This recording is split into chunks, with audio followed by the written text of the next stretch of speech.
Welcome to the Working Tools Podcast, where today will be part 2 of our discussion of the article, Who Leads the Leader, by Alden H. Jones, who's a past Grand Master of the Grand Lodge of Washington.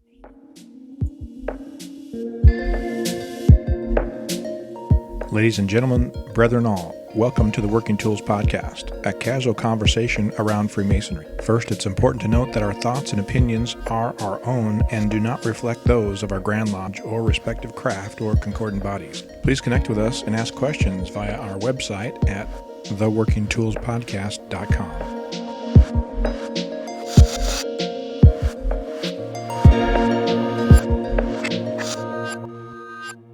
Welcome aboard, and thank you for coming to the Working Tools Podcast.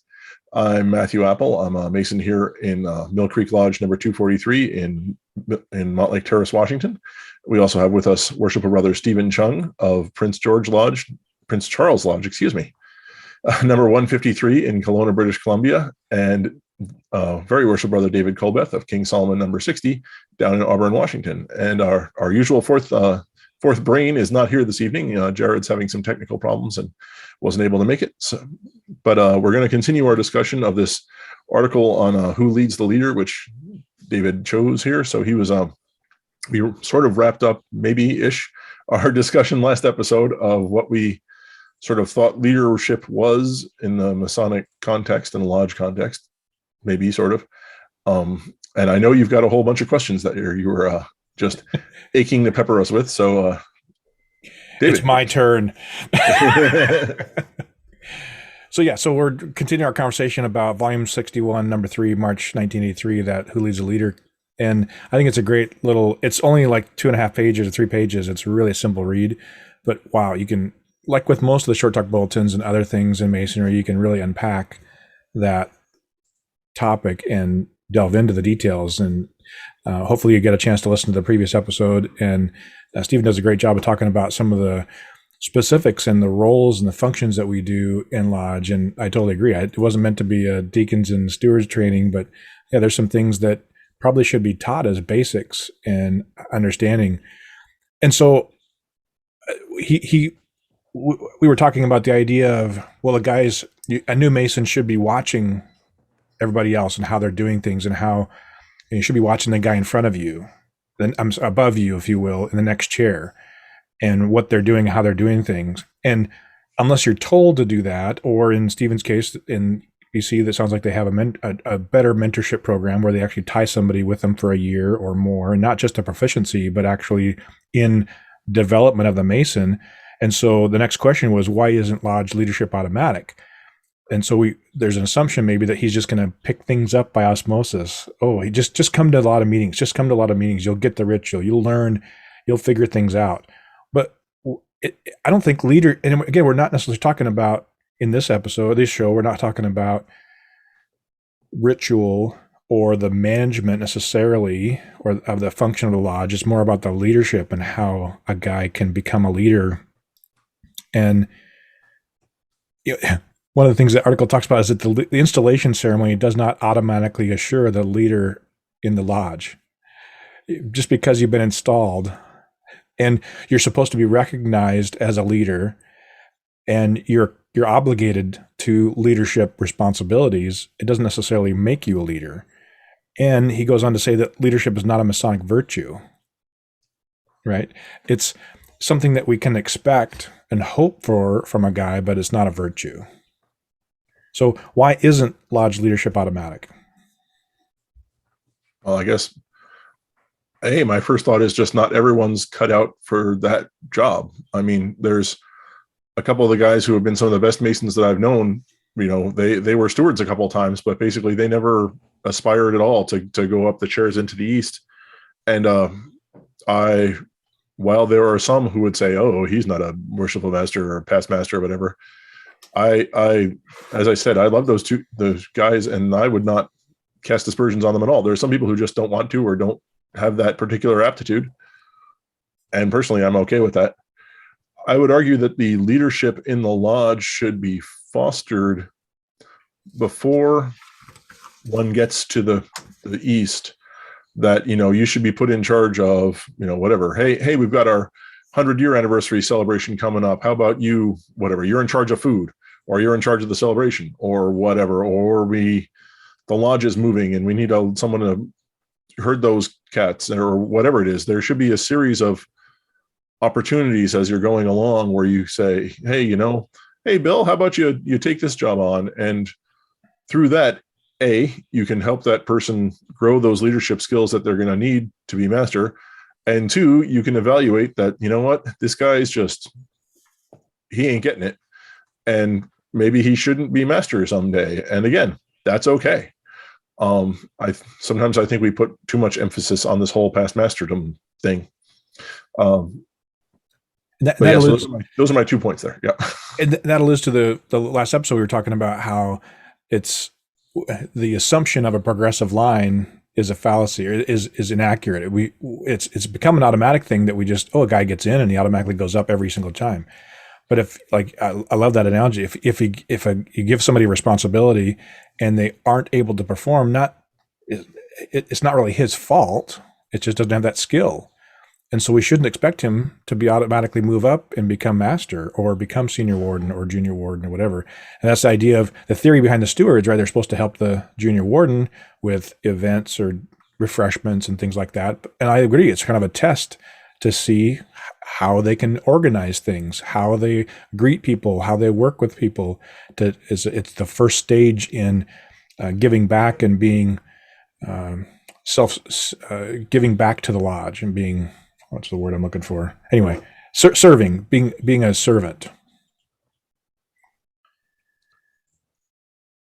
Well, I think why it happens is because a lot of lodge membership is struggling for members. So anybody who had the desire or inclination to go through the line has already done so. And I think a lot of lodges push their new members through into the chairs right away because they want to get them active, and they think that's the way they should be doing it. I believe that it would probably be a much better idea to have those senior members or members that don't want to go through the line or whatnot do the steward's jobs, right? And let your new members come in and be a steward's assist and be helpers, be regular members to find out if they are if they have any desire to go up the line, B, if they have any skills. Right. That's what he kind of alludes to that who ultimately provides the lodge leadership. It's the guy that says, I'll do it. And whether it's a past master or whether it's, and maybe some past masters that shouldn't be masters again or leaders of the lodge again. But he basically says it's kind of who's ever next or the guy that they push in. And I wrote a note that said, and I'm trying to portray it to permeate this into our lodge, that leadership doesn't have to be an officer. Leadership can be the guy organizing the event. Leadership can be the guy in charge of education, the guy coaching new people coming in. He can be in charge of setting up the lodge. I mean, I know the deacons, some lodges have customs about who sets up a lodge or who does certain things. But if a guy likes to do it and that's all he wants to do, and maybe, but then as he's setting it up, maybe he can teach the other new guys what he's doing and why he's doing it and develop something around it. And I think as if by magic, he'll identify that, hey, I can teach people. Oh, I am a leader. He'll be looked at as a leader, right? Yep. And I think that quite often we overlook the guys that really have no desire to go up through the chairs. And there are a few in our lodge that, they're never had a desire to go through the chairs, become a worshipful master, nothing. But they enjoy lodge and they find different ways to contribute, whether it's, like you say, joining a committee, being on the phoning committee, being on the steward's helpers, the kitchen help, the whatever. There's many ways. Like one guy, we've got a guy who is is our chaplain, and the fellow had a stroke. Never had a desire to go up through the chairs to be worshipful master, but always found a place. And because the chaplain actually gets to read out of the Bible, he gets to read his memory work, and he doesn't have to worry about committing things to memory because his stroke will permit him, right? So if we find guys like that have these skills and we put them in place in our lodge, there's a lot that can be taught to the other members coming through, right? And these guys become the ones who are leading. Yep. And the next question: what happens if he doesn't do these things? What if he doesn't do these leadership roles? And the past Crossmaster Jones, I guess it is, not Alden. First name Alden. He says we need to separate our expectation of Masonic attributes when leadership qualities are missing. We should be willing to become involved and offer our knowledge to help fill the gap. So we're getting just a little bit into who leads the leader. So as past masters or senior members of our lodge, we shouldn't automatically expect him to do everything and be automatically perfect. Unless maybe, like Stephen talked about, the guy that was already a leader before he came in. Maybe, yeah, he's not the greatest ritualist, but he had run a company and he already had a lot of attributes. So he could be a leader and do those things. But if you have a guy that doesn't have some of those things, but has some other skills you want, maybe he is a good ritualist, or maybe he does have some of the features of leadership, but he's lacking.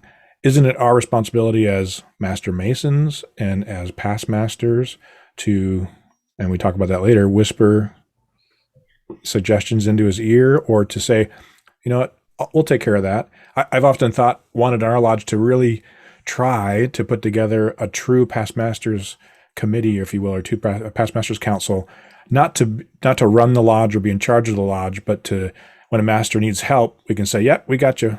We'll take care of it for you. We'll run that event, or we'll make sure that happens, or whatever. And I think a good lodge, a strong lodge, will have those guys that'll do that. Well, we have kind of offset some of that by having committee chairmen that are in charge of overseeing those annual events, right? There's a different chairman for each, or not necessarily a different chairman, but there's a chairman for each committee, and that guy takes care of most of the organizing of those events, right? Or delegating, or making sure that things are getting done, so that our lodge officers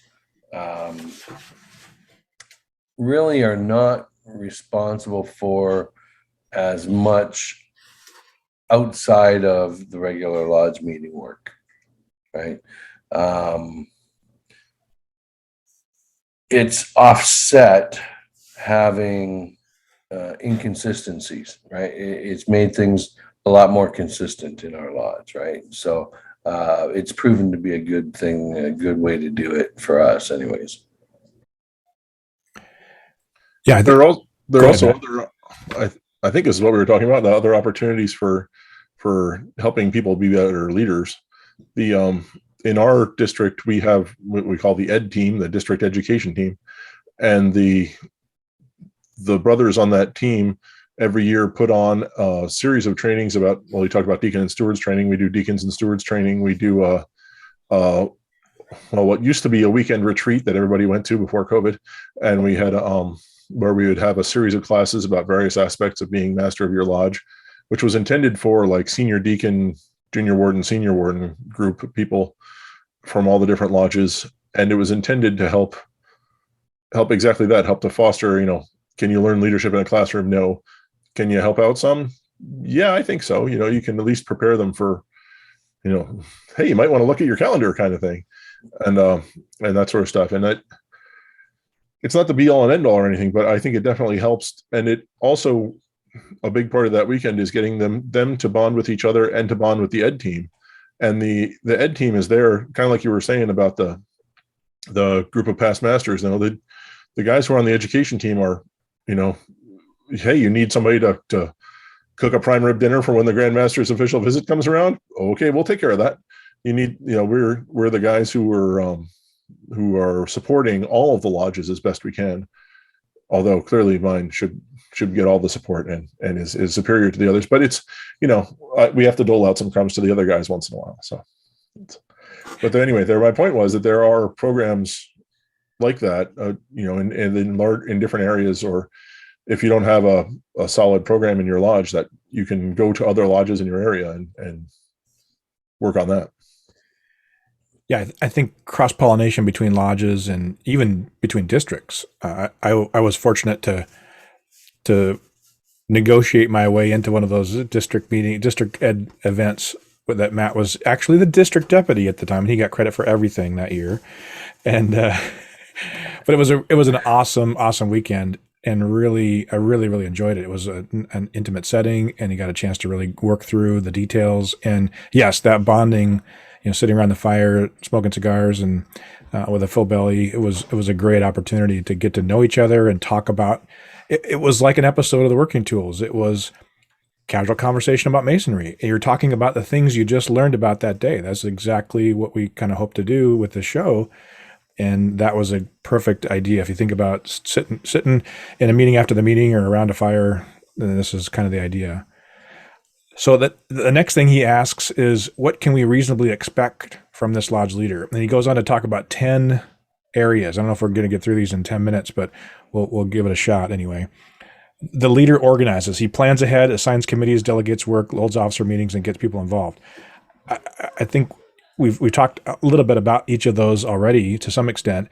Having an agenda, boy, what a critical thing. Planning ahead, assigning committees. Don't try and do it all yourself, right? Delegating the work. Yeah, don't try and do it all yourself. Yeah.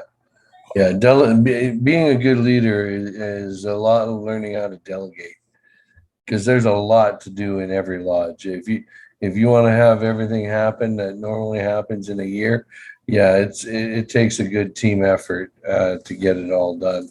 And crazy is the brother who thinks he can do it all himself. And I unfortunately have that bad trait to want to do it myself, and so delegation is a difficult issue for me. So I have to realize that it may not get done exactly how I want it to get done, but is it going to get done? Yes. And a great mentor of mine about 5 years ago was talking to me. We were learning about personality traits. I think it's if you can get a hold of a personality profile test, and that would be a great exercise for all the lodge members to do, to learn it from each other and learn about themselves, a personality profile. Maybe that could be a show sometime. But when I went through it, and my mentor sat down with me and read through things, and he said, one of the ideas was, you don't want things to be perfect, do you? I said, well, I do. And he goes, you don't really want things to be perfect. You just want the result. I said, yeah, that's more true. I just want it to be done. I want it to get, and if it's close, yeah. And if you give them, it's fine. And if you give them enough details on what your expectations are, it's magic. They'll probably rise to your expectation. So giving them the right expectations, the detailed expectations is important. And again, so delegation is a huge thing. Holding officer meetings, I wish they would be more consistent. I don't know about you guys. Ours, I think, are going to be consistent this year. Our master has finally set a role to be, we're the third Monday. We're going to have our officers meetings, and I think all of our officers, we're all committed to do it. Do you guys have officers meetings? Officers meetings? Well, I think you call it the board of, see, here we are. Here we go again. The board of general purposes. Yeah. Yeah, where all the business of the lodge is taken care of. And for us, it's baby steps. We're way out in the field from board of general purposes. But if we can just get the officers together to talk about what they're going to talk about, or what the planning of the lodge, and a casual conversation's fine, but an actual get together, let's chat about what's happening, what's on the agenda. Yeah, we have the board of general purpose, which is very general in that sense. We hear the reports from the committee chairmen and so on, what's happening. No committee work or anything is ever done at one of these meetings, but they get reports from those committees, right? And so, we have those. I will say there was a master of our lodge a couple of years ago who It was after me, and it made me bitter that I didn't think of it myself. But he preferred to call them planning meetings, because officer meetings sort of implies that just the officers are going to show up. Yeah. But he wanted anyone, if you want to say in where we're going, come to the meeting. I don't care if you're not an officer, Yeah, the planning meeting, that would be that board of general purpose meeting. Yeah. But we do have lodge officer practices, and where we have the officers coach, usually a past master or two, that's pretty active and participates and comes and helps in having a stop and go practice, where we'll interrupt the meeting process mid-sentence and make a correction or make a note or something like that, to get an idea across or whatever, right? So we have those as well. We call those stop and goes. I have a dumb question, just it's kind of off topic, but how many people are in your lodge, Steve? 52.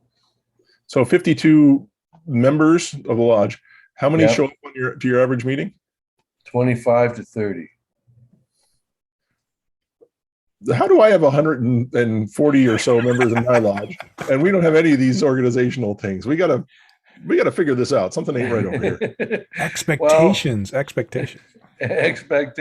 Yeah. Well, we have very active membership, and we know that it takes work to get things done, right? And so everybody in our lodge is committed to participating in one way or another and making it happen. We've got guys who aren't around all the time, and every now and then, we'll ask them to phone a phone list. One of the guys that's a regular participant is in charge of getting some phoning done, and he'll recruit some help from the guys who aren't there all the time. Snowbirds who are only there 6 months a year, that kind of thing, right? So that's why we had created these committee chairs for regular events and things like that, so that it was just, there was always somebody looking after it, right? Sometimes she's a one-man committee. Sometimes she's a 3 or 4 man team, depending on, really what the project is. Like the outdoor meeting doesn't need a big team of guys. It needs one guy to plan it and get the commitment from other people to do certain jobs. But then there's the membership and recruitment and retention committee that also oversees every aspect of the 6-step program, from the time a guy calls the lodge to the time he becomes a master mason and takes a role in the lodge. Somebody is with him. So we've got 5 or 6 guys on that committee, right? So everybody participates. We have an active, healthy lodge because the membership cares. Well, he kind of alludes to that in that he gets people involved, right? That's a critical element, whether that's leaders or just doers or whatever. Matt, were you going to say something? Just that I'm envious. Well, let's try and see if we can squeeze one more question in here. The next one, the leader is orderly and regular. Excuse me. He comes to He comes early to the temple, starts meetings on time, and anticipates problems, acts decisively, avoids late meetings. Pretty easy. Now, what about a guy that can't? He's busy working and he can't get there early. Is he automatically not eligible to be master, eligible to be a leader? No. It's ideal if a guy can come early and be prepared. I think, as my opinion, if a guy prepares himself ahead of time, he can show up 5 minutes before. He's already talked to the stewards. He's already talked to his wardens. He's already talked to the secretary. There's a plan in place. There's an agenda. The deacons have already come set up the lodge hall. In my opinion, if a guy's done his job right, the only thing that's missing out by not being there more than 5 minutes before is the awesome fellowship that he could be receiving, right? And that's really what it boils down to, because during that half hour that we hang out in the lodge hall before a lodge meeting, for those of us that are there early enough, we're not talking about committees and responsibilities and stuff like that. We're talking about life and how we're doing and what's going on, and it's our bonding time, right? Catching up on things, sometimes the last half hour before a meeting is usually, hey, we got a visitor from there, and he said, hey, can I get some help? Can we do this? Can I get you to participate in recruiting for an installation team, or recruiting for a Master Mason degree team, or something like that, right? Quite often that's what's happening the last half hour, 15 minutes before a meeting, right? Because right after a meeting, some guys bail right away. Depends on how long the meeting goes. So if you're here if you come to visit my lodge to recruit some members to participate in a function somewhere else, you better get them just before the meeting, right? Yeah, I think the other thing too, in there, he talks about acting decisively. And one of the comments in the article was that we, as those people that try to help lead the leader, if the master isn't able to act decisively, if he can't kind of command the lodge, try not to use the gavel, of course, to wrap people down, but if there's people that want to go on and on and on about something, but it might, or can't make a decision on something, it might be our responsibility as leaders of the leader to help the master facilitate that decision. But call a question. Who gets to be the leader of those leaders, though? Well, we'll get there. Next segment. So you may have to stand up as a past master and say, I move that, get the train moving, rather than talk over and over, because that's usually what people get bored about, is the discussion about who's going to go and who's going to bring the beans and who's going to bring the hot dogs and who's going to bring the buns and whatever. Oh, that never happens inside of a lodge meeting. That's what the BOGP's for. And on that note, before we get back for their twice in one episode, on behalf of Stephen and David and myself, I want to thank you all for listening to us ramble on about leadership in the lodge. And again, if you have any thoughts, questions, experience that you'd like to share, please do on any of the various platforms on which we are present. And then I guess all that's left is to say thank you all for listening, and we look forward to talking again to you on the Working Tools Podcast. Goodbye.